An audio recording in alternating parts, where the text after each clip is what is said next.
Today I watched Ne Zha 2, which is the highest grossing animated film of all time. And impressively enough, it achieved that status only by the money they collected from China. Yesterday I saw the first one and I liked it a lot. And today after watching the second one, I liked it, but not as much as the first one, I have to say. I think I connected more with the conflict and the message and theme of the first one, even though the second one has sort of a similar theme. A common thread between both films is the visual storytelling is just amazing.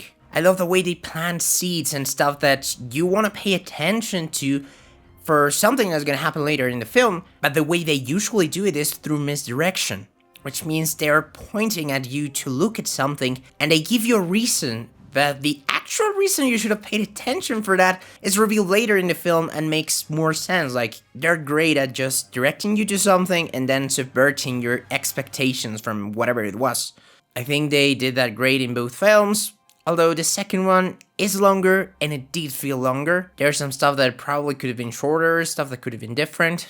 All these complaints aside, I had a ton of fun. All these complaints aside, I had a ton of fun watching the movie, and it was so visually impressive, especially the final few scenes. The amount of stuff that goes on in some of those scenes is just a bit overwhelming, I have to say. But the way they handle it and the way they present it it just works. It works pretty well. You understand every single thing that is happening at every moment of the film, and I appreciate that a lot. This movie has a budget of $80 million, the first one had one of 20, and you can really see that 4x in the budget, you know? This one goes a bit more into what's the relationship between what a father or a mother wants for their kids and what the kids actually want for themselves, and I think it's a very interesting message. Sadly, it took me a while to understand that was sort of what the movie was being about.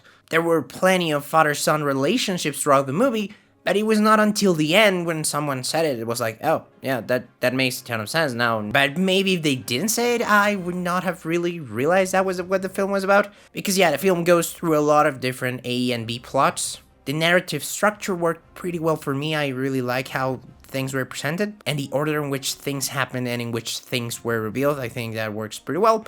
You can leave a suggestion of which movie I should watch next in the comments. I'm doing Asian films this week. See you, bye!